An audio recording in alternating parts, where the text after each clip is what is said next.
La révolution togolaise va étonner le monde. Parce que ça ne viendra pas des gens qui ont toujours été devant.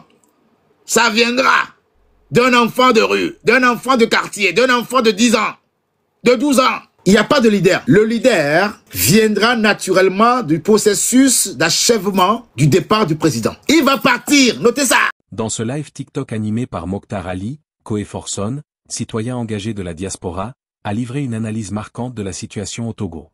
À travers ses propos, il peint une vision inédite de la transformation à venir.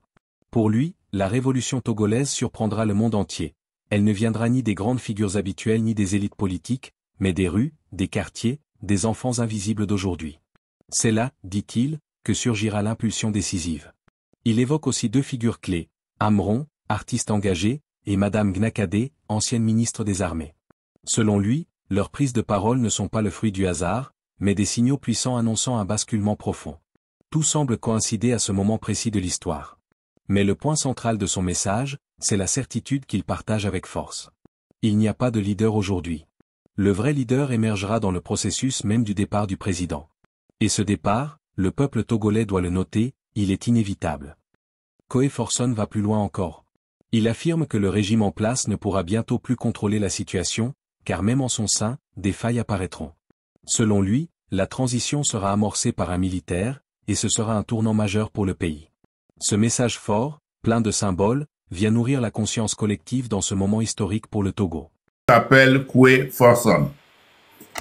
Koé comme prénom et Forson comme nom de famille. Koé Forson. C'est un citoyen engagé. Il est habituellement invité sur des radios pour ses analyses politiques. Je l'ai souvent suivi. Même si vous allez sur YouTube, vous allez voir ses vidéos.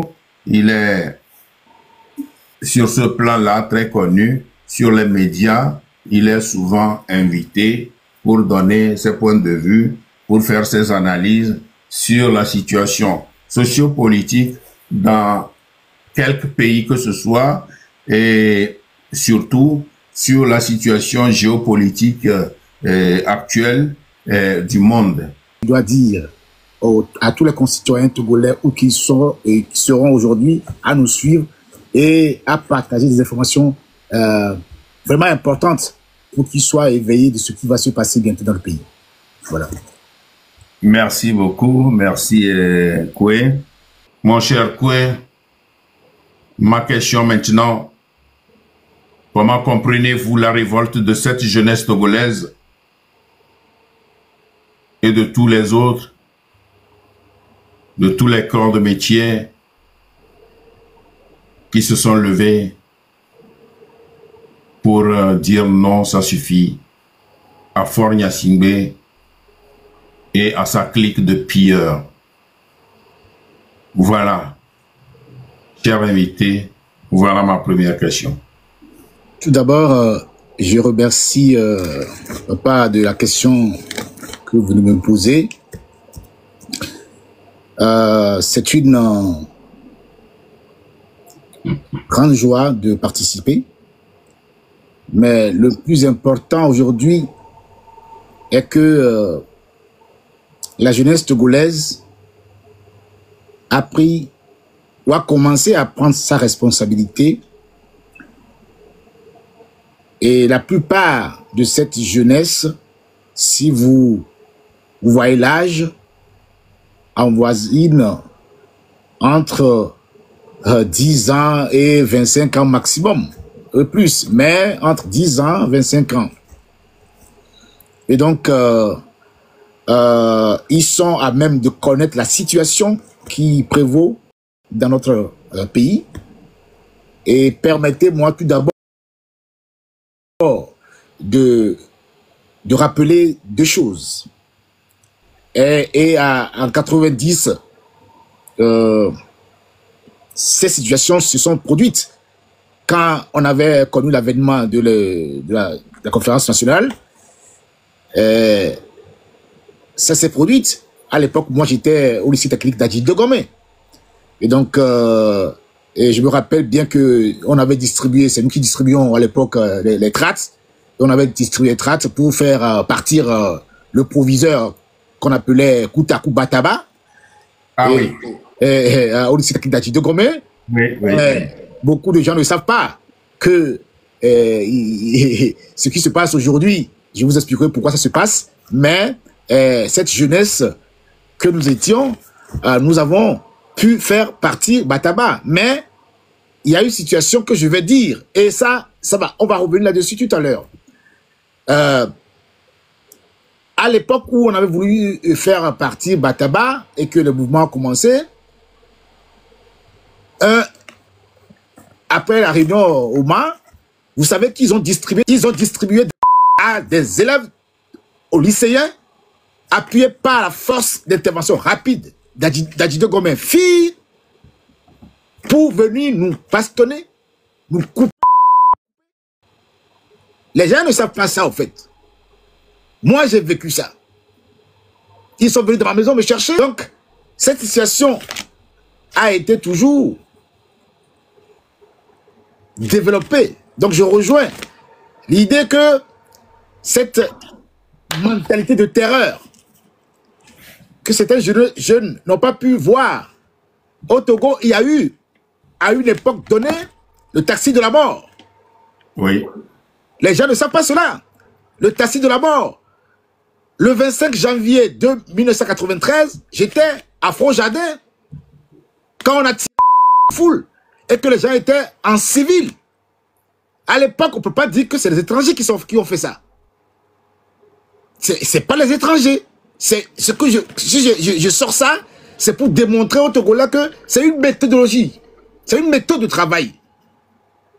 Les gens se sont cachés dans les arbres et tirés dans la foule. Il y a eu de massacres à Front-Jardin.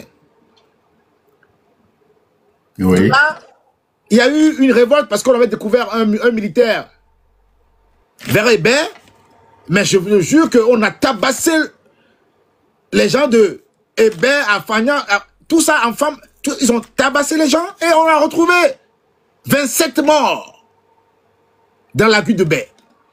On a retrouvé une femme enceinte avec son bébé dans le ventre. Il faut qu'on rappelle l'histoire à la jeunesse. Donc, ce qui se passe aujourd'hui, cette jeunesse qui s'est levée, moi je l'avais annoncé. Et c'est pas encore fini, c'est que le début ça. C'est que le début, vous n'avez rien vu, c'est que le début ça. C'est échauffement ça. Ce qui va arriver, je vous expliquerai tout à l'heure, mais il va partir en fait. Il partira. On avait déjà donné l'information. Je l'avais déjà dit ça déjà.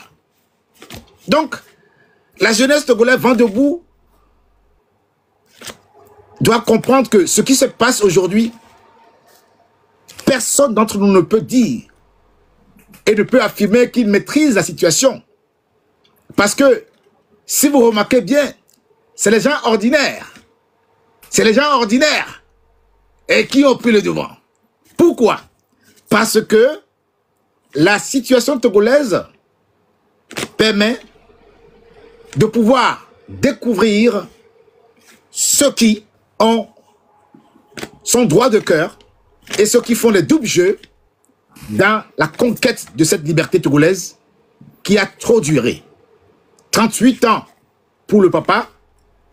Beaucoup de jeunes ont été sacrifiés, tués.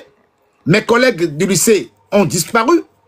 On a tué des gens dans leur sommeil. Et cette méthode n'a pas varié d'un iota.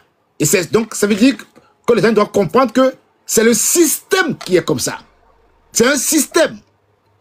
Et quand les gens font une métanoïa, un retour en arrière, ils vont se rendre compte que le régime togolais, depuis l'indépendance, est toujours militaire. Le Togo, dans les annales de la France, je vais vous expliquer un truc très important. Le Togo est un pays capital, d'une haute importance capitale, qui était au départ pour les Allemands, et après la cession aux Français, est devenue la zone importante qu'on utilise. On viendra tout à l'heure là-dessus pour faire beaucoup de choses, en fait. Donc, voilà pourquoi notre lutte dure. Et les gens pensent que on ne nous écoute pas. Les gens crient aux aides, mais on n'aura pas d'aide. Et je vous dirai pourquoi on n'aura pas d'aide. Parce que j'ai été à une réunion importante, je vous avais averti, mercredi. Et les grandes décisions qui sont sorties, je communiquerai un tout petit peu, mais que la jeunesse togolaise ne s'affaiblit pas. Et surtout, qu'ils sachent que ceux qui aujourd'hui ont dans le cœur, qui ont décidé de sortir, c'est le cœur, c'est leur cœur qui parle au fait. Donc, quand les gens vont faire une analyse de la révolution cubaine, de la Burkina Faso, malienne, tunisienne et autres, le Togo est le Togo. Et le Togo, la révolution togolaise va étonner le monde. Parce que ça ne viendra pas des gens qui ont toujours été devant. Ça viendra d'un enfant de rue, d'un enfant de quartier, d'un enfant de 10 ans, de 12 ans. Justement, donc, voilà. Justement, vous avez désigné certainement ce qui... vous avez désigné certains par des gens ordinaires. Qui sont ceux que vous désignez par des gens ordinaires et pourquoi ils sont ordinaires? Ordinaires parce que la lutte togolaise, si nous faisons l'histoire, commençant par Edem Kodjo et autres, moi j'ai participé à tous les meetings qu'ils faisaient. Tous les meetings qu'ils faisaient. Et les propos qui sortaient de la bouche de ces dirigeants ne sont pas en phase avec leur comportement. Et la population a toujours cru dans l'opposition, cru dans les leaders. Parce que le Togolais est aimant, le Togolais est bienveillant, le Togolais pardonne. Mais attention, le Togolais pardonne trop. Donc il a été trahi plusieurs fois. Si vous n'oubliez pas, on a fait 9 mois de grève. Aucun pays n'a fait ça. Il faut rappeler à la jeunesse, le Togo a fait 9 mois de grève. Aucun pays n'a fait ça. Aucun.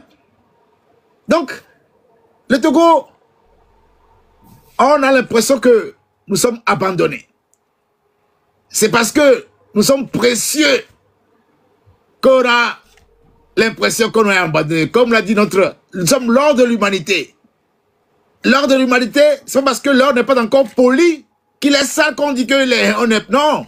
Le Togolais, où que vous soyez, on vous considère, on vous respecte parce que vous incarnez quelque chose de valeur. Parce que la terre togolaise nous a fait grâce à cela. Donc, ceux qui viennent aujourd'hui comme Aaron, mais Aaron, c'est... Quand il parle, regardez ses yeux. Cet enfant-là, c'est pas n'importe qui. Faut pas blaguer, hein. Faut pas blaguer, au fait. Nyakade, Madame Nyakade, la femme du président qui est sortie, c'est pas n'importe qui. Et pourquoi il est sorti en ce moment précis?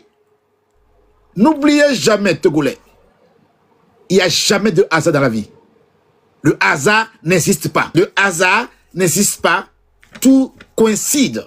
Et tout coïncidera. Et vous comprendrez tôt ou tard pourquoi les deux sont sortis. Et pourquoi on a eu ces morts. Et pour finir à ce stade, mais les gens sont tristes. Mais je dis au peuple togolais, ne soyez pas tristes. Parce qu'en 2005, quand le fort le président a eu à accéder au pouvoir, beaucoup de choses se sont passées. Mais on n'a pas vu ces genre de choses. Même quand on a dit qu'on a tué les gens dans le lagon de Baie, on ne l'a pas vu, on a découvert que les corps. Mais là, on a les images. On a les images de ce qu'ils ont fait. Qui a fait ça? On a tout. Ceux qui pensent que c'est l'IA là, on va sortir des documents bientôt, vous allez rien comprendre. D'accord? Parce que là, on s'amuse plus au côté. Donc, ils sont tombés dans leur propre piège. Et là, on en reviendra tout à l'heure. Mais ce qui doit se passer, doit se passer exactement cela. Il n'y a pas de leader. Je répète la phrase. Il n'y a pas de leader. Et ceux qui pensent qu'ils vont devenir leader ou bien il veut prendre le poste de leader. Non, le leader viendra naturellement du processus d'achèvement du départ du président. Il va partir, notez ça. Donc, je vais donner un mot, je ne vais pas expliquer, je veux que les gens gardent cette pensée-là. La révolution togolaise, le titre, le thème, s'appelle la pieuvre. La pieuvre. Voilà. Donc, personne ne peut dire, oui, c'est comme ça va se passer. Vous ne maîtrisez rien du tout. Taisez-vous et observez. C'est tout ce que je peux dire pour le moment. Merci, Monsieur Koué-Forson. Bien, vous avez parlé tout à l'heure des morts, des gens qui ont été trucidés. Voilà. Et donc, dans cette situation-là, et pendant le soulèvement des 26, 27, 28, on a remarqué que les forces de sécurité n'ont pas joué leur rôle de force de sécurité. Plutôt, elles se sont transformées en... je ne veux pas dire Rambo, elles se sont transformées en témoins de série. Je ne veux pas détailler, en témoins de série. Et donc, ça a donné le résultat que nous savons. Et beaucoup de nos jeunes ont été déjà, et beaucoup ont été, enfin, il y a des corps qui ont été repêchés de la lagune, et certains ont eu le vert, beaucoup sont partis avec des blessures, et on déplore aujourd'hui 7 morts, dont plusieurs blessés et beaucoup d'arrestations, beaucoup d'interpellations. D'ailleurs, c'est aujourd'hui que ceux qui ont été interpellés, ceux qui ont été arrêtés, ont été jugés et 9 d'entre eux, je crois, ont été jugés non coupables et d'autres ont été, enfin, ils ont écopé de 12 mois d'emprisonnement, dont 11 avec sursis. Donc, ça veut dire qu'ils vont faire 1 mois en prison et puis après le mois passé, enfin, après qu'ils aient passé 1 mois en prison, ils seront relâchés. Vous voyez comment le régime de Faure Gnassingbé fait, tout simplement pour effrayer, pour apeurer les jeunes. Mais cette fois-ci, je pense que les jeunes sont vent debout. Ils ne se laisseront pas intimider par Faure et ses hommes. Donc, comme je parle de ceux qui ont été trucidés et qui ont été blessés, donc on a vu la police, enfin, les forces de sécurité à l'œuvre. Tout le monde a vu les vidéos, les images. Et en dehors de ça, on a vu d'autres groupes. Ceux-là que nous appelons les miliciens. Donc, qui sont entrés à l'œuvre, qui rentrent dans les maisons, ils tabassent, ils molestent, ils brutalisent, ils torturent. Bien, comment comprenez-vous que dans une république, si c'est une république qui se respecte, comment comprenez-vous que des gens qui appartiennent au régime, ou bien que le régime puisse armer des jeunes qui ont des massues, qui ont tout ceci pour faire mal à leurs concitoyens? Comment comprenez-vous qu'un régime peut se mettre à terre comme ça et protéger des jeunes qui sèment la terreur dans le pays? Pourquoi un tel régime peut recruter des gens pour bastonner ses propres concitoyens? Voilà ma question. Tout à l'heure, je vous ai donné mon exemple personnel. dans le camp Aldi Gomé. J'ai fait ce rapprochement et pour vous établir un fait au fait. S'ils vous souviennent que quand l'UFC faisait les marches à l'époque où était en vogue, il y avait eu ce genre de choses. Qui vous souviennent que quand l'ANC faisait les marches pendant 5 années, il y a eu des confrontations, il y a eu ces genres de pratiques qui se sont produites. Qui vous souviennent que le ministre allait au soulèvement de Maître Djipi Atadam en 2017 août, mais ils vous souviennent que le ministre, on avait découvert dans les rassemblements des milices qui étaient à côté des voitures de police, et je me rappelle que le général Yak était sorti, on lui a posé la question, il disait que oui, il est sorti un terme bidon, d'accord, et pour décrire ce genre de personnes. C'est pourquoi c'est une méthode de gouvernement. Vous comprenez ce que je veux dire?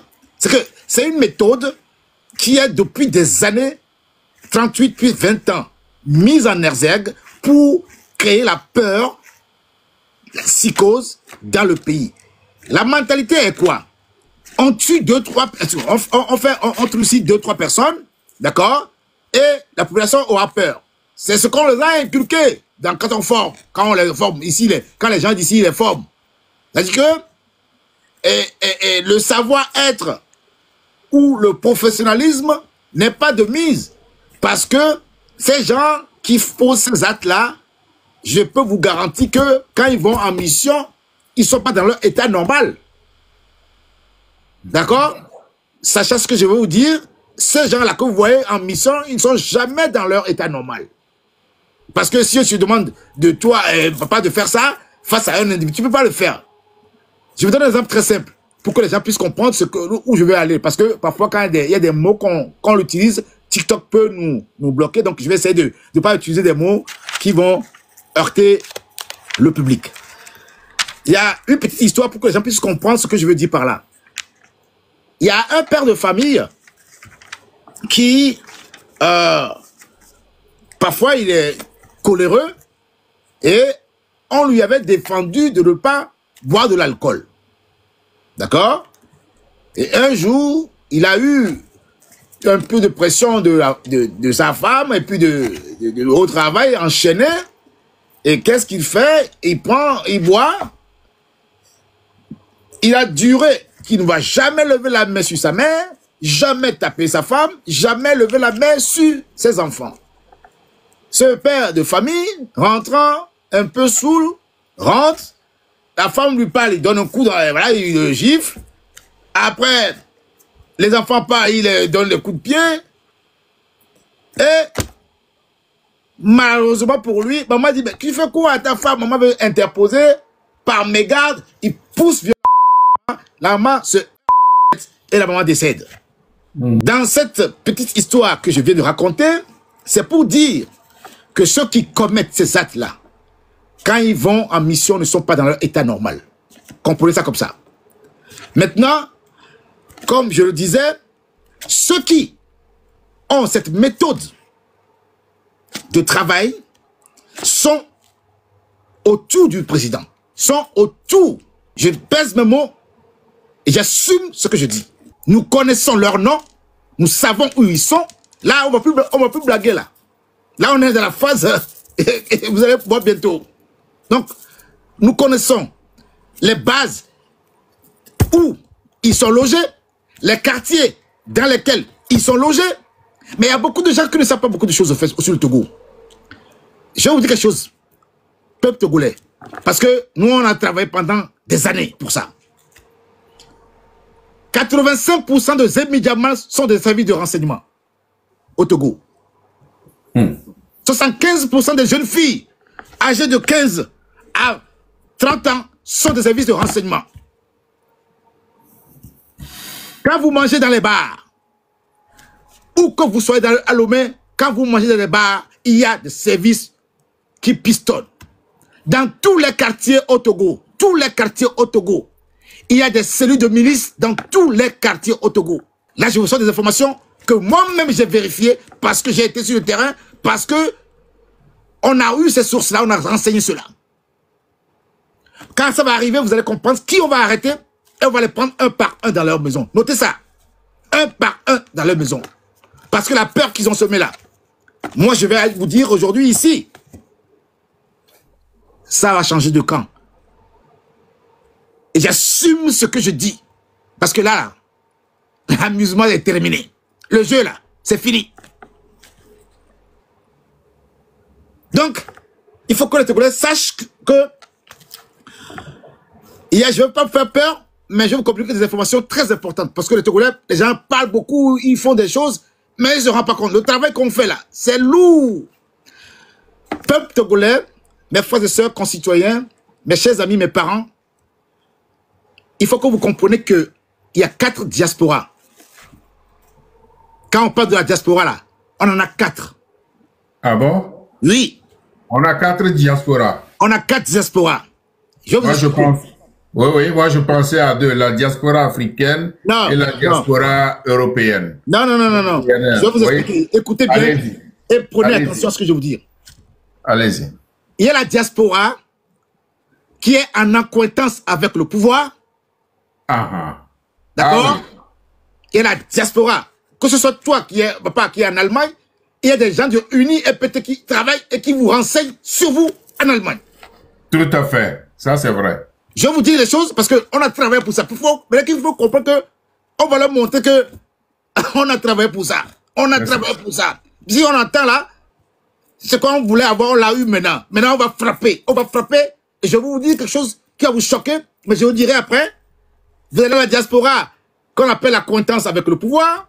Oui. On a la diaspora qu'on appelle la diaspora de l'opposition.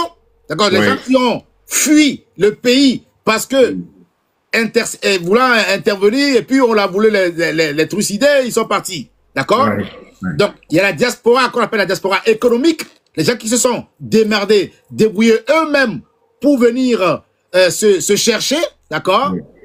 Et la diaspora qu'on appelle la diaspora noquière. Je m'en fous, quoi. On s'en fout de la politique togolaise. Ouais, on s'en fout. Nous, on rentre, on se pavane, on se la montre, on rentre, on filme, voilà, voilà.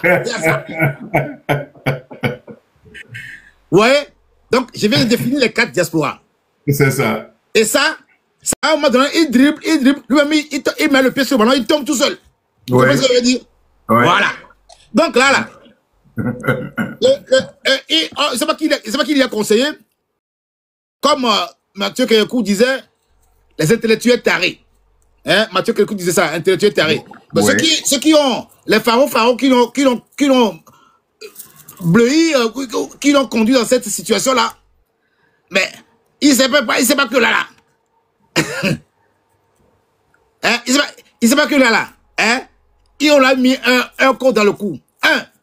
Ce qu'ils ont fait, c'est une violation de la Constitution. D'accord?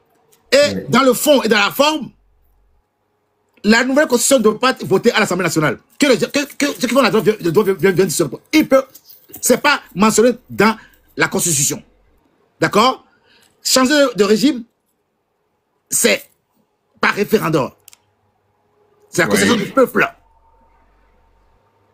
Comme il a peur que ce qui est arrivé à Ali Bongo lui arrive, il a voulu feinter, mais en voulant trop feinter, tu te dribbles. Ouais. Voilà. Donc là, il ne peut pas former son gouvernement. Il ne pourrait pas faire ça. Il n'a qu'à essayer. De toute façon, on verra bientôt. C'est pas loin. Hein? On verra ça. Parce que là, je crois que tous ceux qui l'entourent le trompent. Tous ceux qui l'entourent, même les présidents des autres pays, le trompent parce que quand tu veux tout maîtriser, tu veux tout avoir, au fait, finalement, tu vas te rendre compte que tu es seul. Tu es seul. Et ça, c'est le grand danger. Et pour revenir, pour terminer ce passage, je voulais interpeller le ministre de l'Intérieur. Le ministre de l'Intérieur qui a longtemps travaillé ici. Je vais l'interpeller. C'est un monsieur que j'admire beaucoup parce qu'il est, dans son appréhension personnelle, est un peu humble, mais bon. Mais ça ne veut pas dire que la réalité du terrain n'est pas pareille. Ce que je veux dire par là, c'est que le ministre de l'Intérieur est garant de la protection civile. Vous parlez de Maxime Madjoulba. Oui. Calice. Alix, Calice. Donc, Alice Madjoulba qui était ambassadeur du Togo voilà. En France. Donc, longtemps ici. Moi, je l'ai connu quand il était consul. D'accord? Bon. Parce que moi, j'avais connu à l'époque l'ambassadeur Soutoubéré. Je ne sais pas si vous connaissez. Soutoubéré. Soutoubéré. Voilà. Donc, et ça, c'est pour vous dire quoi? C'est pour vous dire que aujourd'hui, le ministre de l'Intérieur est en tort. Parce qu'il n'avait pas assuré la sécurité de ses concitoyens. D'accord? Ministre de l'administration territoriale. Le ministre de le chef d'état-major n'a pas donné la protection civile à sa nation. Et le chef d'armée, qui soi-disant PCM, n'est pas garant. Il est garant de la continuité de l'état de la sécurité et de la protection des biens des personnes. C'est sur cette base-là, cet article-là, que son père a fait un coup d'État. Je vais vous lire ce que son père avait dit quand il a fait son coup d'État. D'accord? Il a dit ça. Estimant la situation grave, dans le but de défendre l'intégrité de la nation togolaise, ainsi que la protection des personnes et des biens, décise ce qui suit. C'est la phrase que le père de Faure Gnassingbé a fait pour opérer son coup d'État. C'est cette même phrase que nous allons faire pour le faire partir. Parce que un président de la République qui n'est plus capable de protéger ses enfants n'est plus digne de confiance. Une femme, c'est-à-dire la terre, nous, peuple, ses enfants, nous ne voulons plus vivre cela parce que on ne peut plus se permettre de tuer nos propres enfants, des enfants de 10 à 14 ans. Jojo, il y a quelques années, 13 ans, Siladaré dans le nord du là-bas. Oui. Et tous ces documents-là. Mais ça, c'est de l'impunité aggravante qui continue. Parce que les gens pensent que, comme ils sont dans les méandres du pouvoir, on ne peut pas les toucher. Mais ils oublient. Je vais vous citer Djoua. Ils connaissent Nassis Djoua. Nassis Djoua finit comment? Ils connaissent Tidjani. Non, Tidjani. Tidjani, ouais. Mais les gens ont fait plus de zèle qu'eux. Mais comment ils ont fini ces gens-là? L'histoire se répète. Donc, tous ces gens-là que je vois, les Bawara, les gens qui sortent là, les Abbas Kaboua, qui sortent, qui parlent. Pourquoi toujours c'est les deux là qui sortent pour parler au fait? Moi, je ne comprends pas moi. Mais Abbas Kaboua là, il a oublié, on n'a pas la même courte. Hein. Moi, Koué-Forsson, je l'ai vu. En tenue blanc. C'est eux qui bloquaient la route avant, vers le Serfer là-bas, avec les coups de tout ça dans la main. À l'époque de Gnassingbé Yadema. C'est eux qui faisaient des marches de paix. Mais la paix, c'est pour qui, au fait? Il y a la paix pour certaines personnes et la paix pour d'autres personnes. Quand on a faim, on n'a pas la paix. Quand on n'arrive pas à manger un repas par jour, on n'a pas la paix. Quand les enfants, nos enfants, sont là-bas, les gens ont 40 ans. Papa, 40 ans, ils n'ont jamais travaillé. Oui. Les gens disent, oh, vous êtes en Europe, on connaît le pays, on a grandi là-bas. 40 ans, ils n'ont jamais travaillé, les gens. Donc, les gens sont venus mais quoi? Des quémandeurs. Le gouvernement est quémandeur. Voleur. Le gouvernement, voleur, quémandeur, et quoi? Malgouvernance aggravée. Des falsifications de données publiques. Des détournements de fonds. Mais dites-moi, qui paye le président de la République? Sans le peuple, est-ce qu'il y aura un président? Non, pas du tout. Dans la base, est-ce qu'on peut construire une maison? Non. Alors, qui le paye? C'est le peuple. Alors, comment il a pu trouver ces milliards-là? Et son père et lui? Quelle est l'entreprise qu'ils ont créée? Quelle est leur entreprise qu'ils ont créée? Et où ils ont trouvé l'argent? Détournement. D'accord. Comment payons un ministre? Qui paye le ministre? Le peuple. D'accord. Alors, le président de la République et le ministre sont des serviteurs. Du S'ils peuple. veulent travailler, s'ils veulent faire autre chose, ils n'ont qu'à leur créer leur propre entreprise. C'est pas en détournant l'argent des gens et quand on veut parler, vous voulez tuer les gens. Vous voulez taper les gens. Ça, on a trop longtemps laissé faire. On a vu le père nous conduire. Et nous, on a grandi. On a eu des femmes, on a eu des enfants. Maintenant, le fils va nous... On va où là? C'est du bon sens quand même. Il n'y a pas que lui qui doit être président du Togo. On est 9 millions. On est 2 500 000 à 3 millions de la diaspora. Compétents. Dans tous les domaines donnés. Partout. Et quand... Excusez-moi, et quand ils sont malades, excusez-moi, vous avez...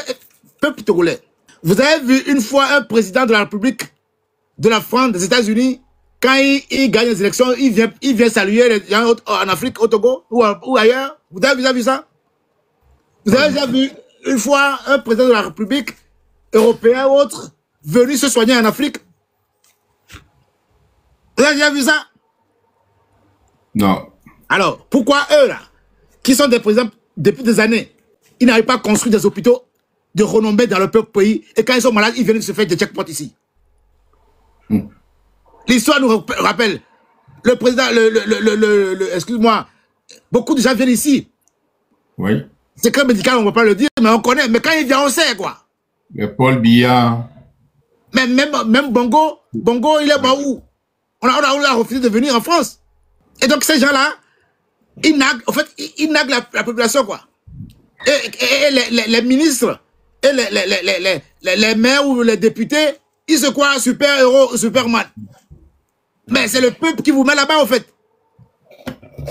Et c'est ce que le peuple togolais a fait. Le peuple togolais ne vote plus depuis des années. Le peuple togolais ne vote plus. Pourquoi? Parce que ils sont débités.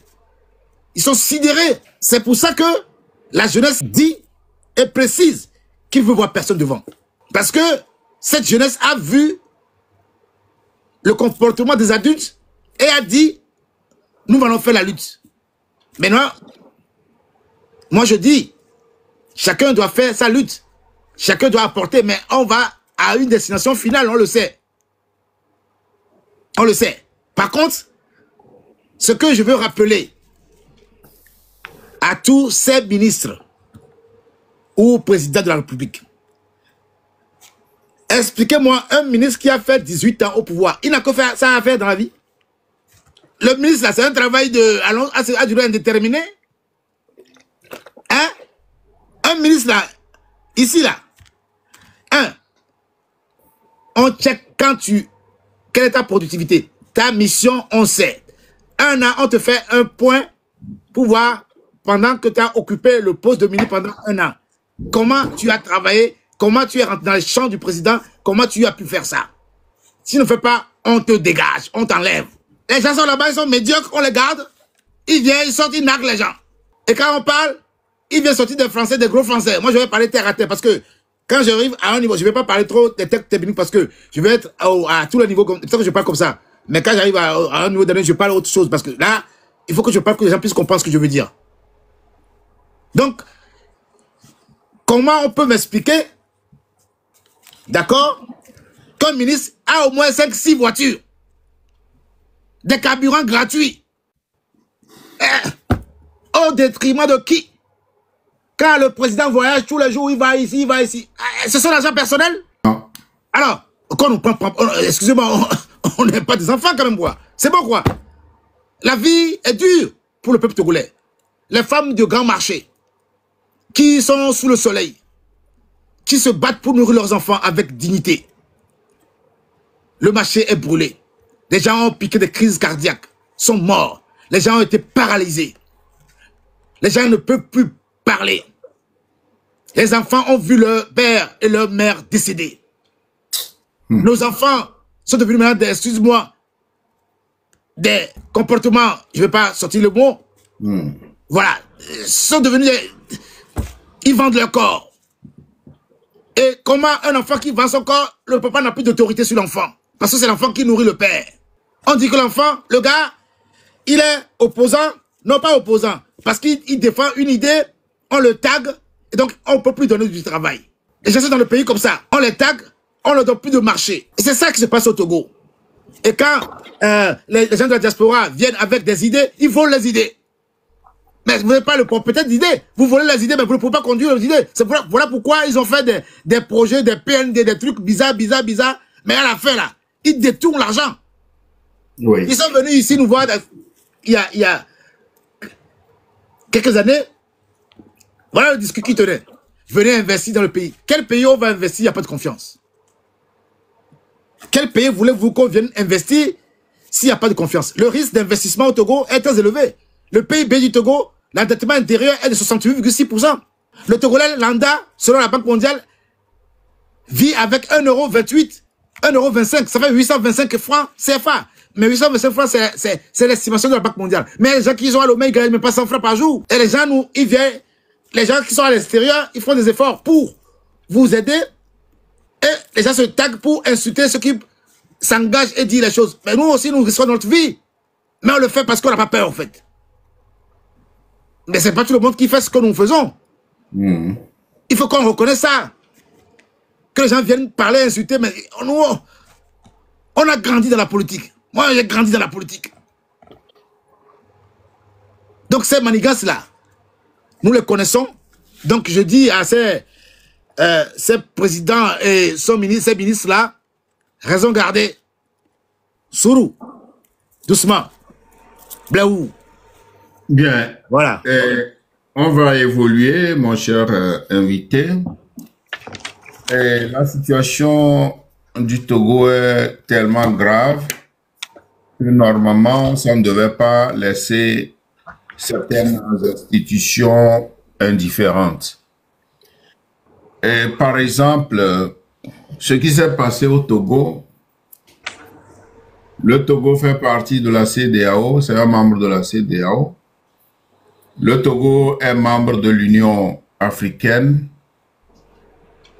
Et depuis que ça a commencé, et surtout que nos jeunes ont été déjà, la CEDEAO n'a pas ouvert sa bouche.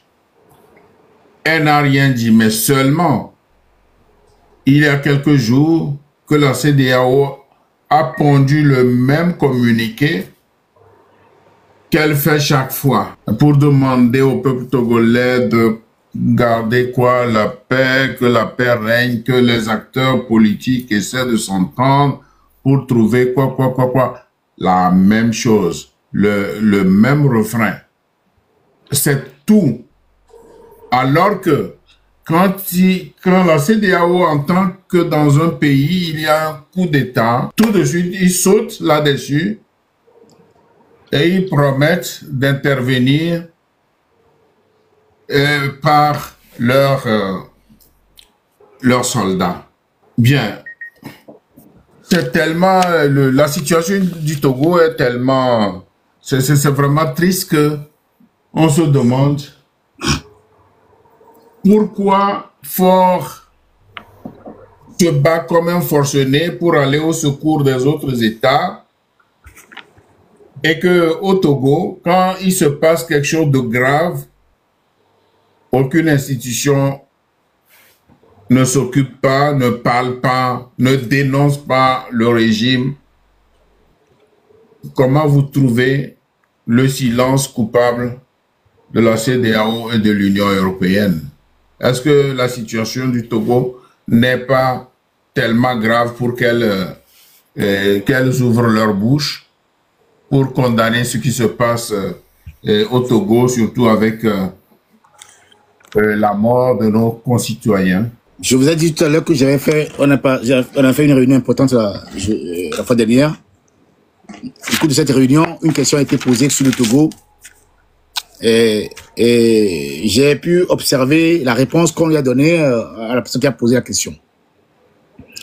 Maintenant, ce que je veux dire au peuple togolais, à tous les concitoyens togolais, ouvrez bien les oreilles, écoutez bien ce que je veux dire. Je vais vous choquer, Mais écoutez bien ce que je vais vous dire. Qu'il vous souvienne qu'en 2005, la même CEDEAO a produit ce même communiqué.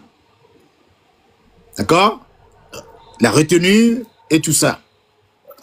Mais pendant les 20 ans que Faure Gnassingbé, le président togolais, a fait, il a créé des ramifications. Le président Faure Togolais, je vous le dis aujourd'hui, a aidé Ouattara à être président de la Côte d'Ivoire. Si vous ne savez pas, je vous le dis aujourd'hui.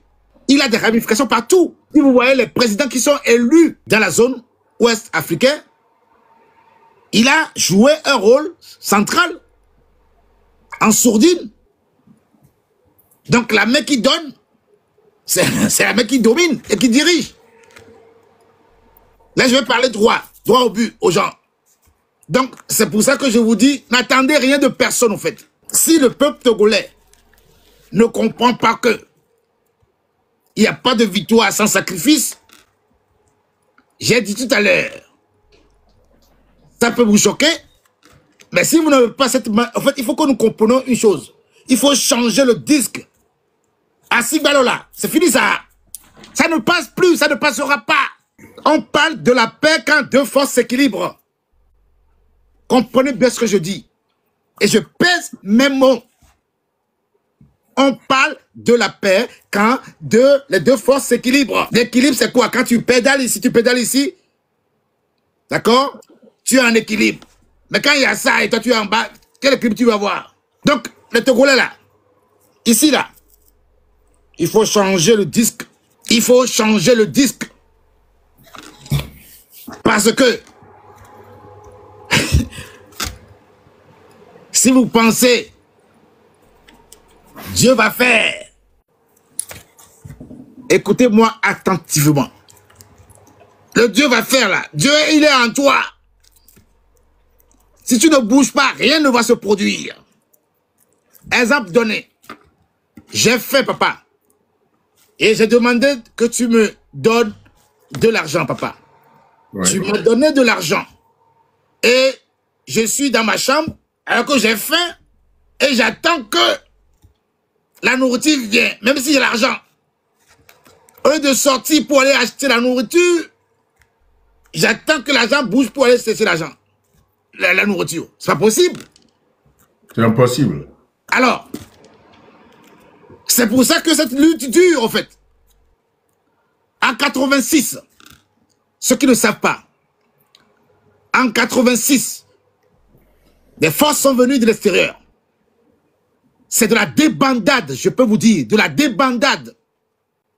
Et à 13h pile poil, la force armée française est venue au Togo pour sillonner, pour sécuriser le pays. Ils ont fui. On connaît beaucoup de choses, hein. On a vu des militaires. Ils sautaient par la fenêtre, ils sautaient. Moi, j'étais à l'école, j'étais en 3e à l'époque. Ils sautaient. Ils ont fui parce qu'ils se sont confrontés au feu. Feu, feu. Vous voulez ça, non? Vous allez avoir ça. Peuple togolais, ici, là, je suis clair, direct. Vous voulez jouer à ça? On a longtemps s'est préparé pour ça aussi. Je vais être clair. Vous pouvez faire ce que vous voulez. Amusez-vous bien. Vous voulez faire la marche de mer de paix. Vous vous foutez de la gueule déjà, en fait. Non, ils ont annulé la marche. Ils ne peuvent pas le faire. Ils n'ont qu'à faire ça, ils vont voir. Il y a des choses qu'on va vous dire, en fait. Oh. J'ai été à une réunion importante mercredi. Je dis, Togolais, sors. Sors maintenant. Sors massivement. Et tu ne sors, tu verras s'il ne va pas partir. Ah oui, dans ce ordre d'idée, je crois que les marches sont prévues, les manifestations sont prévues les 16 et 17 juillet prochains. J'ai dit tout à l'heure. Oui. Écoutez-moi bien. Écoutez-moi bien. Parce que là, on ne peut plus s'amuser. On s'amuse là. On s'amuse. Pourquoi? Pourquoi? Parce que ce qu'on nous demande, c'est pas ça, en fait, que vous faites quoi. Je vais être clair, hein. Je vais choquer les gens, mais au fait, pensez à la pieuvre. Je veux que cette nuit-là, chaque Togolais, avant de dormir, réfléchisse sur la pieuvre. Et peaufine l'action. Expliquer la pieuvre. Je ne vais pas rentrer dans les détails. Attendez. C'est pas tout le monde qui connaît, qui sait ce qu'on appelle la pieuvre. D'accord. Mais ils n'ont qu'à taper sur Google. Pour comprendre. Bon. Voilà, on vous a posé la question. C'est quoi la pieuvre? Au fait, ce qui se passe, il faut que les Togolais disent la révolution togolaise ne sera pas pareille parce qu'on ne peut pas faire une révolution de 58 ans comme les autres. Pas possible. Nous sommes le premier pays en Afrique qui a fait, je répète aux Togolais, ceux qui ne savent pas, 9 mois de grève. Ça veut dire que si on a pu faire 9 mois de grève et que le Togolais tient encore, c'est que nous sommes forts. Nous sommes forts. Maintenant, j'ai dit tout à l'heure aussi que on ne peut pas équilibrer, on ne peut pas avoir l'équilibre quand les forces ne sont pas égales. Oui. Voilà. Donc, ceux qui parlent de la paix, là, quand ils vont commencer à partir un par un, là, et qu'on ne va pas les voir, là, vous comprendrez que la paix a commencé à arriver dans leur maison. J'ai parlé et j'ai dit, la paix, là, je décrète officiellement la paix générale dans vos maisons. Et je suis sûr que vous n'allez pas dormir. Parce que là, quand vous dormez, ouvrez bien les yeux. Ouvrez bien les yeux. Parce que là où vous avez amené le peuple là, hein, vous êtes bien amusés, vous êtes bien foutus de notre gueule. Et je dis au peuple, vous êtes ministre du Travail. Lui, parfois, quand il parle là, ministre du Travail, quelle est la politique du travail que tu as mis dans le pays pour que les Togolais puissent ne pas être en chômage? Et quand on est en chômage, c'est grandissant de la capitale vers le nord. Quelle politique tu as mis en place? Et vous venez vous égosiller en insultant l'intelligence des Togolais. Vous pensez que vous êtes plus intelligent que qui? Il faut vous calmer, hein, monsieur. Vous serez le premier sur la liste. Je vous le dis. Vous vous calmez. Vous arrêtez vos sorties bidons là, avec Baskabo là. Vous arrêtez ça en fait. Vos amusements là. Vous allez comprendre bientôt. On va bien rigoler. On va bien rigoler. Ceux qui ne connaissent pas la pieuvre, c'est ça. Poulpe. Ça s'appelle poulpe aussi. Pourquoi je dis ça? Parce que certaines personnes se chamaillent, oui, je vais faire ça. Non. Si chacun fait sa part, on va arriver, on sait où on veut aller. Donc, laissez les gens faire leurs actions. Les actions qui se passent sont coordonnées. Vous pensez qu'il y a du désordre? Il n'y a pas de désordre, au fait. D'accord? Ces actions qui se passent, ce sont les blogueurs et autres, les gens qui sortent naturellement, c'est la victoire qui s'annonce. Les gens qui sont jamais sortis, sortent. Ils sont sur le territoire, ils sortent. Et les gens vont encore sortir. Les gens se retireront même de l'unir. Je vous annonce que dans les jours à venir, vous allez avoir des déclarations fracassantes de l'unir. Les gens que vous n'avez jamais pensé, au fait. Et vous allez comprendre que c'est le début de la débandade. Là où vous avez amené le peuple en s'amusant, là. Les gars, le jeu de ping-pong, là, est terminé. C'est maintenant nous qui allons jouer le jeu. Merci. Voilà. On secoue déjà le régime. Vous voyez que ils ont fixé leur marche pour le samedi demain. Mais ce n'est pour rien qu'ils ont dû annuler la marche. Parce qu'il y a un travail de fond qui se fait et il est tellement bousculé. Il est secoué de toutes parts. Et puis devant cette jeunesse, oh merci vacillé, devant cette jeunesse vaillante, la jeunesse togolaise vaillante, et devant la détermination de nos blogueurs, le régime de Fort vacille. Il peut avoir des racines partout civiles. Souvent, que pensez-vous de la société civile donc au Togo? Avant de répondre à cette question, permettez-moi de rappeler un élément important que je n'ai pas développé, qui va peut-être ouvrir les yeux à tout le monde. Quand les manifestations se produisent souvent, ça se produit au cœur de la ville, à Lomé. D'accord? Et depuis longtemps, même à l'époque de Yadema, l'accès vers le nord est maîtrisé. Je répète la phrase. Les campagnes électorales successives n'ont jamais été effectives dans le nord du pays. Donc, ceux qui sont vers le nord du pays, je vais citer tous ceux qui vers Bassa et autres, tout ça, il y a sciemment la rétention d'informations, en fait. Donc, les gens ne savent pas vraiment ce qui se passe dans le pays.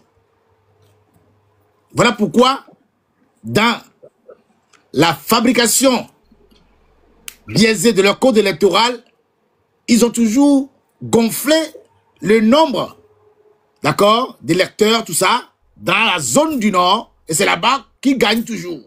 Ce qui est aberrant par rapport au code électoral. D'accord? Ça, c'est en parenthèse. Donc, chaque fois que les gens veulent faire des campagnes, dans la période de campagne vers le Nord, vous avez noté qu'il y a toujours des agressions. Vous avez jamais remarqué ça? Il y a toujours des agressions vers le Nord. Pourquoi? Oui. Parce qu'on a fait des rétentions d'informations pour ne pas éveiller la conscience.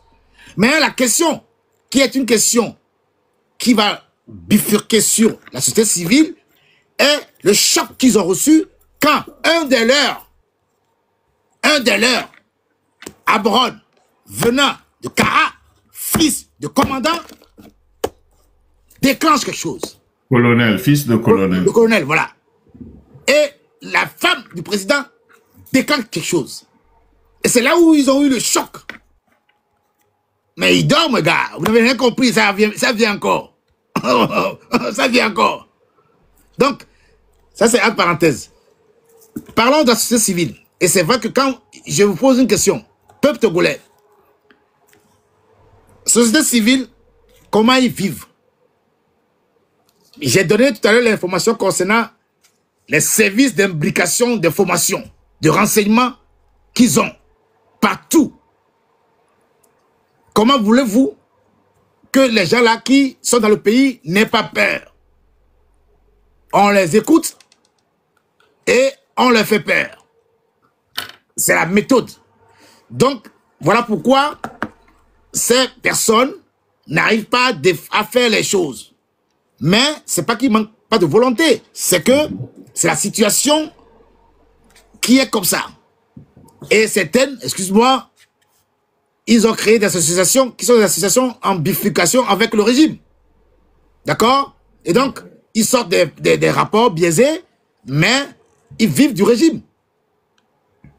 Donc, voilà pourquoi ça ne prend pas encore.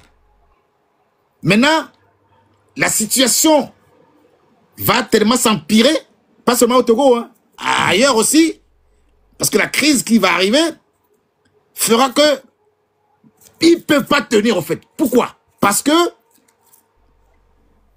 tout sonne faux. Tout sonne faux. La société civile, combien sont sortis pour dénoncer ce qui s'est passé? Combien? La question est là. Combien sont sortis ouvertement pour dire ça, on peut plus. Mais si c'est leurs enfants qu'ils ont tués, qu'ils ont trucidés, excusez-moi, est-ce qu'ils vont baisser les bras?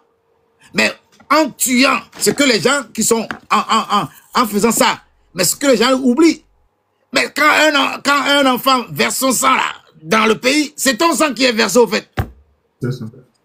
Mais les gars, vous comprenez rien du tout au fait. Vous croyez que vous pensez que vous versez de quelqu'un? Non, vous ne pouvez plus, j'avais déjà dit, vous ne pouvez plus dormir. Ce qu'ils ont fait en 2005 et le papa a fait rejaillit. Et le monde entier a vu cela. Le monde entier a vu, il ne peut pas nier. On a des satellites, on les a captés le moment où ils faisaient les choses. La nuit où ils faisaient les choses. Là, je rentre dans les détails là. La nuit, ils commettaient les choses. On les a vus. On va vous prendre un par un. La justice là, il n'y aura pas ça. Hein? Vous allez payer un par un et rendre compte. Ces ministres là, déjà on vous a bloqué vos passeports, vous ne pouvez plus voyager. C'est clair? Oh oui. Non, mais non, je vais être clair avec vous. Oui, oui, il faudra bloquer celui qui veut partir à l'étranger. Même pas ça. Les ministres, les directeurs, etc. Non. Il ne peut pas venir. Il peut laissez ça avoir des détails. Il ne peut pas venir. Tu sais, papa, il y a je vais parler aux gens du UNIR.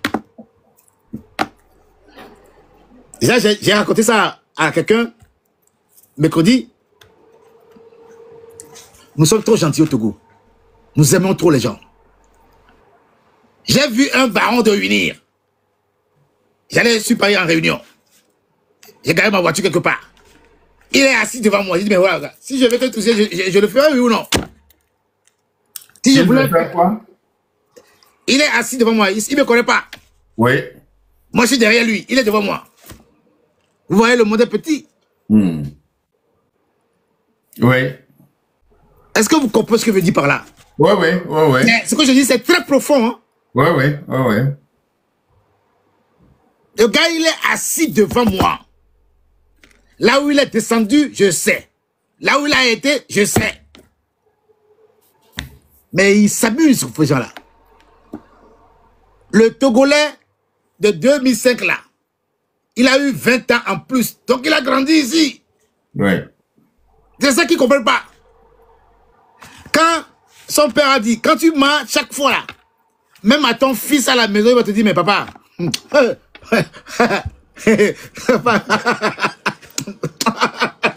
papa, non, là, c'est pas bon. Vous voyez? Même si moi, tes enfants, là, quand tu répètes, à un moment donné, ton disque est rayé, au fait. Comment tu peux dire à un peuple éclairé? Est-ce qu'ils savent combien de Togolais sont à l'extérieur? Qui sont dans les hauts postes? Qui sont dans les...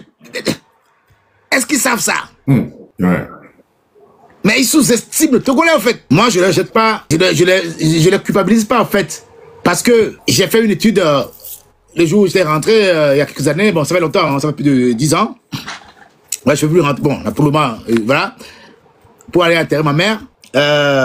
Et d'autres n'ont pas cette chance, au fait. Oui. Moi, parce que à l'époque, j'étais dans mon... Bon, je ne parlais pas, je ne rentrais pas. C'est à partir de 2017 que j'ai mis le pied dedans. Oui, je sais. Vous vous rappelez que je vous avais appelé? Je sais. Ouais, Oui. vous avez vu que toutes les informations que je vous avais données n'ont pas été respectées. Voilà pourquoi on n'a pas... Là, on va parler, papa et fils. Que les gens sachent que il y a eu des bobos donnés, je vous ai communiqué des informations importantes. Oui. Mais vous n'avez pas respecté cela. Et ça a capoté la lutte. Là, je dis, notez ça. Il va partir. Je le dis face to face. Là, il ne dort pas, là. Hein? il fait comme ça. Regardez le quand il est quand il est comment on appelle ça? Quand il est en audience. Il est comme ça. Il est... Mais là, peuple togolais, là, je vous déclare. On vous dit que bon, ce sont ces menaces qui rendent peur Faure ces hommes. Non. C'est pour ça. Non. Attends. Oui. C'est pour ça qu'ils continuent par réprimer le peuple. Bon, chez nous, on dit devant un perclus, si tu veux battre un perclus, quelqu'un qui est paralysé, il ne peut pas courir, il ne peut pas faire quelque chose, tu lui montres le fouet. C'est ça. Tu montres le fouet à celui qui est paralysé, exactement. Il ne peut pas courir, il ne peut pas fuir. Donc, Faure est dans cette situation-là. Donc, on n'a plus peur de le lui dire. Hein? On lui montre le fouet qui va le frapper. Donc, il est dans cette situation-là. Mais là, c'est il va toujours aggraver sa situation quand il se permet de dire nos enfants. Non, là, je vais dire quelque chose. Tous ceux qui ont fait venir ou tous ceux qui entretiennent des ministres dans le pays, je tiens à vous dire solennellement aujourd'hui, nous avons vos noms, vos adresses. Ouais. Mais la peur va changer de camp. Elle a déjà changé. Non, je répète, la phrase que je vais faire, attends, je n'ai pas fini.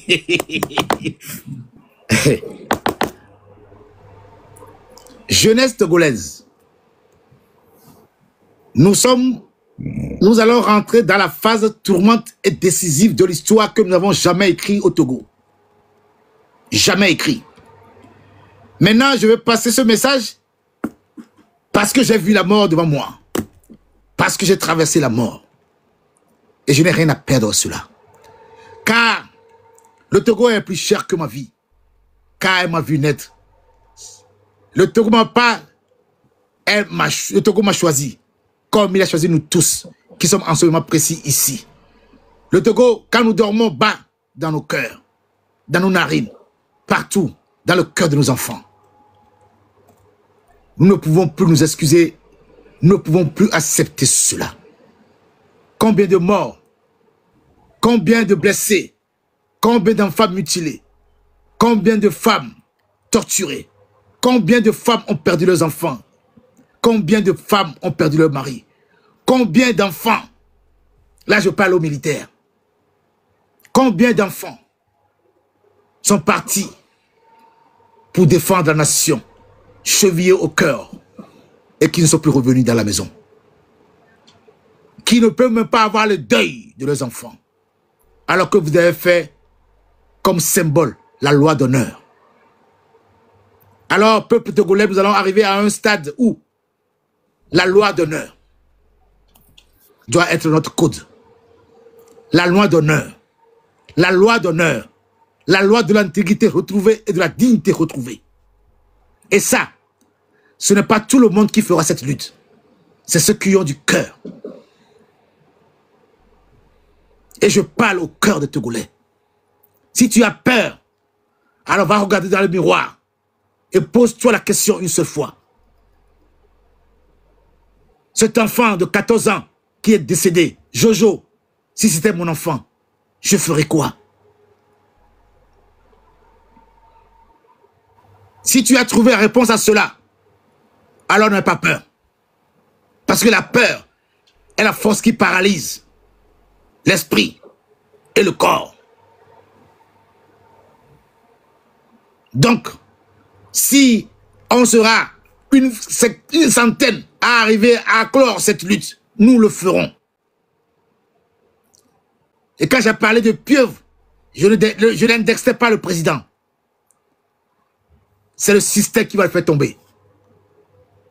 Voilà ce que je vais vous expliquer. C'est le système qui va le faire tomber. Parce qu'il ne maîtrise rien. Les partis politiques sont maîtrisés. Ils sont maîtrisés. C'est pour cela qu'ils ne peuvent plus maîtriser qui que ce soit. Parce qu'au sein de leur propre rang, bientôt, vous allez avoir des défections. D'ores et déjà, je veux préparer la mentalité des Togolais. Et là, je parle pour qu'on ne pas finir avec.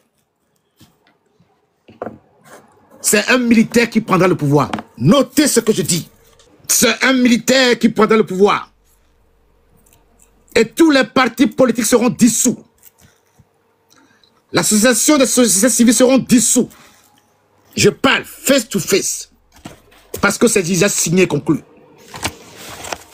Merci, c'est cela. Et dans mon prochain live, lorsque cela se passera, je vous inviterai encore ici. Mais, gardons ça pour... Mais, on attend que vous. Peuple togolais, on attend que vous. Sortez. Je parle en général.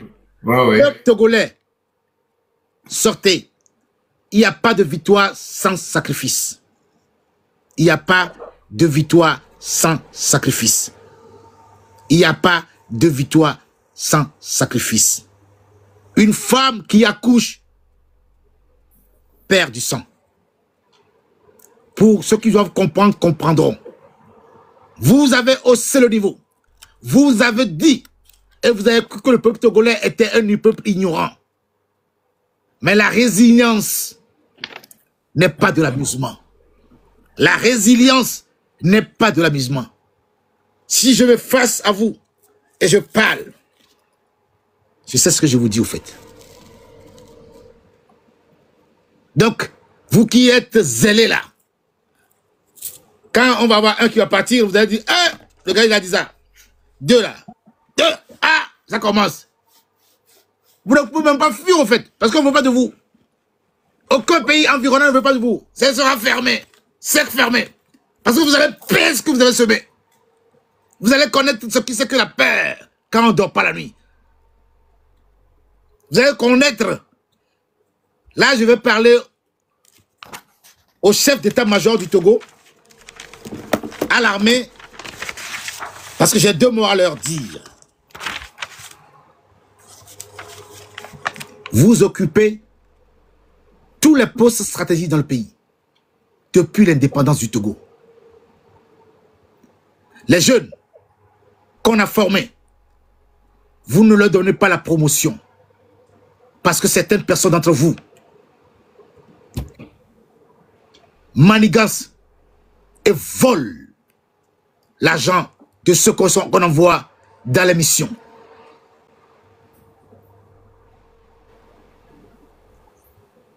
Vous prenez des pourcentages sur les salaires des militaires. Hey! Vos noms vont sortir. Pardon à vos enfants, mais là où on est arrivé là, vous voulez jouer au grand, non? On va jouer au petit. On va jouer au petit, mais ça va saigner. Je pèse mes mots. Là où vous avez amené le peuple là, on a dépassé le seuil de l'intolérable. Et ce que vous avez commis comme acte le 6, le 25, le 26, 27, 28, et que vous continuez à faire, sans penser au peuple togolais qui souffre, vous coupez les connexions, vous faites des choses pour un individu, pour vos égos personnels. Mais vous pouvez dormir et ne pas se réveiller. C'est ce que vous oubliez. Vous pouvez marcher dans la salle de bain et glisser, tomber. Vous pouvez vouloir rentrer dans la voiture et vous ne revenez plus, en fait. Ce n'est pas des menaces, hein, c'est des messages. Vous pouvez aller au bureau et puis vous êtes mal barré, mon pote. Donc les gars là, qui a la bouche qui parle là, les députés qu'on a nommés là, les sénateurs qu'on a nommés là, taisez-vous un peu. Parce que là, on ne vous menace pas. Hein. On va agir pour que vous compreniez que assez, c'est assez. Il faut céder le passage. Jeune Togolais, si tu as peur, c'est que tu n'as pas l'amour de ton pays. Jeune Togolais, je ne te pousse pas, je ne te blesse pas. Mais je dis, va faire un 100 pas dans le cimetière. Va faire un 100 pas au bord du cimetière. Va faire un 100 pas au bord de la mer. Et tu sentiras la vague qui rejette les corps inanimés qui ont mis là-bas. Parce que les morts ne sont pas morts. Les morts ne sont pas morts. Ils veulent nous montrer cette année 2025 que tout ce que vous avez fait dans l'ombre sera clair. Et tout ce que vous avez fait sur le plan que je ne vais pas citer ici sera mis à nu. Et vos propres enfants, là, je vais être pertinent. Écoutez bien, peuple togolais, ouvre ton cœur et écoute ce que je vais te dire. Quand vos enfants recevront des messages, ou vos enfants auront des choses qui vont arriver, sachez que c'est le début de ce que vous avez semé dans le cœur.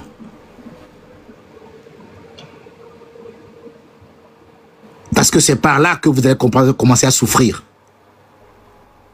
Comme vous l'avez fait pour les autres.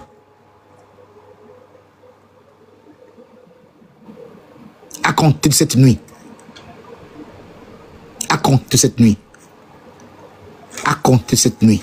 Comment voyez-vous l'avenir du Togo dans ce bouleversement géopolitique où les aides publiques des pays occidentaux seront rares et quelles conséquences sur les populations africaines et particulièrement sur notre pays, le Togo? J'avais fait une émission dans laquelle je vais donner des informations concernant la sortie du président Trump et les bouleversements qui vont arriver.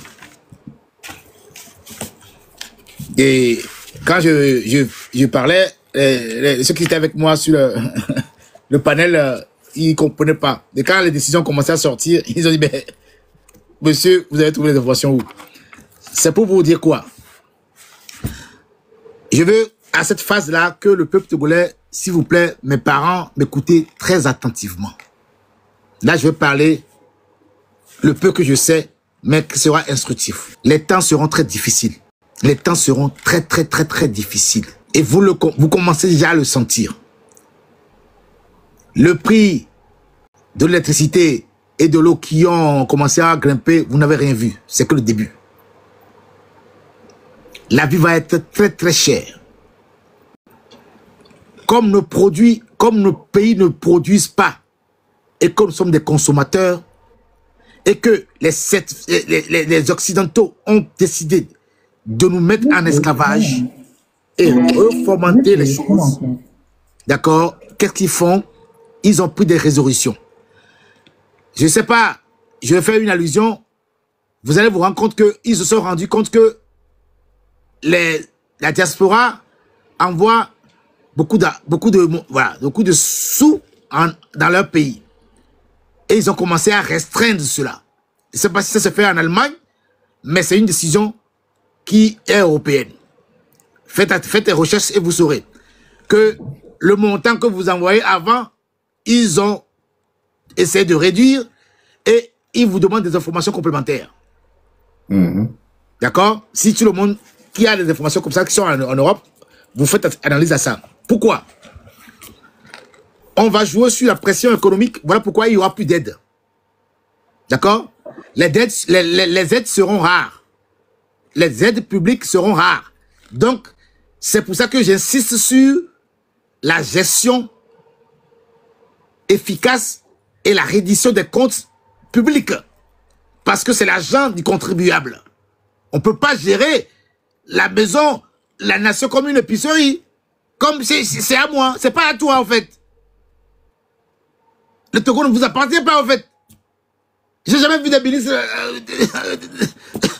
On les change jamais. Ils font des conneries, on les garde toujours. Donc, la vie va être très chère. Et le comportement que nous adoptons tous doit changer. Nos vies même, nos vies familiales. Les dépenses que nous faisons doivent être des dépenses compressives. Nous devons mesurer. Il n'y aura plus. Quand quelqu'un meurt, on achète des pagnes, on fait des fêtes. Il faut arrêter ça. Parce que quand la personne est malade, on ne fait pas ça. Mais quand la personne est décédée, on vous donne de l'argent. Là, cette vie-là, on va... Mais ici, là, on ne fait que brûler les gens maintenant. Il n'y a plus de concert. Hein, parce que la vie est chère. Les coûts de l'électricité vont augmenter parce que nous ne produisons pas d'électricité. Maintenant, réfléchissez. Quelles sont les sociétés qui ont la même mise sur la production d'énergie chez nous? Quelles sont les sociétés, là on va arrêter la géopolitique, hein. Quelles sont les sociétés qui ont la même mise sur l'eau? Quelles sont les sociétés qui ont la même mise sur la communication? Nous devons réfléchir autrement. Parce que nous n'avons pas créé des satellites pour avoir la maîtrise de la communication. Quelles sont les sociétés qui gèrent le secteur maritime? Vous voyez? Donc, on pêche la nuit, vous dormez, on pille nos pays. Donc, ce genre de choses vont s'accentuer. Et comme il y a la globalisation et le partage géostratégique des minerais critiques qui commencent à arriver, le jeu entre les BRICS et les États-Unis et autres va s'accentuer au détriment des Africains. Donc, n'oubliez pas que c'est pour ça que cette décision de restreindre les choses, c'est parce que nos budgets en Afrique sont des budgets qui ponctionnent sur les dettes de l'extérieur et qui ponctionnent sur les aides publiques extérieures. Les banques, qui doivent être des banques locales, qui doivent financer les entreprises privées sont dans la main des étrangers.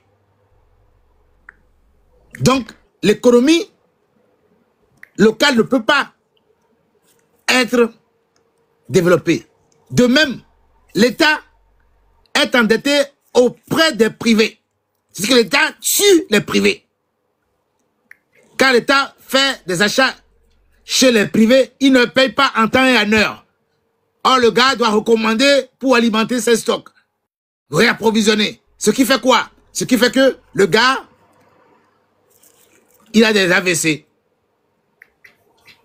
Moi, mon oncle père, son ami, il est décédé. L'État lui devait 100 millions. Il a livré des scanners. Il travaille pour Global Electric. Il représente toute l'Afrique de l'Ouest. Vous voyez? Donc, aujourd'hui, il faut que tous les pays africains fassent une décision de gestion rigoureuse des deniers publics et rendent compte. Au Togo, 58 ans, le père n'a jamais rendu compte. Et le fils n'a jamais rendu compte. Et il nague la population. Les gens sont en face de situations calamiteuses. Ce qui fait que s'il n'y a pas l'aide de l'extérieur, de la diaspora, mais si nous faisons, un exemple donné, je ne veux pas être méchant, si la diaspora décide de ne pas envoyer de l'argent en Afrique pendant 1 mois, vous allez voir s'ils vont se soulever ou pas se soulever. Parce que ce qui amortit le choc au Togo, c'est la diaspora. Je ne parle pas de la diaspora européenne, hein. En Afrique aussi, hein. La diaspora africaine, tout ça. Hein. Il y a beaucoup de Togolais qui sont au Ghana, au Sénégal, au Niger, tout ça. Donc, eux aussi envoient beaucoup d'argent, ils brassent beaucoup d'argent. Donc c'est ça qui aide le pays. Maintenant, le problème que nous avons, et qui va être très grave, c'est que nous sommes rejetés là où nous sommes. En Europe, on ne nous considère pas assez, on travaille, mais voilà.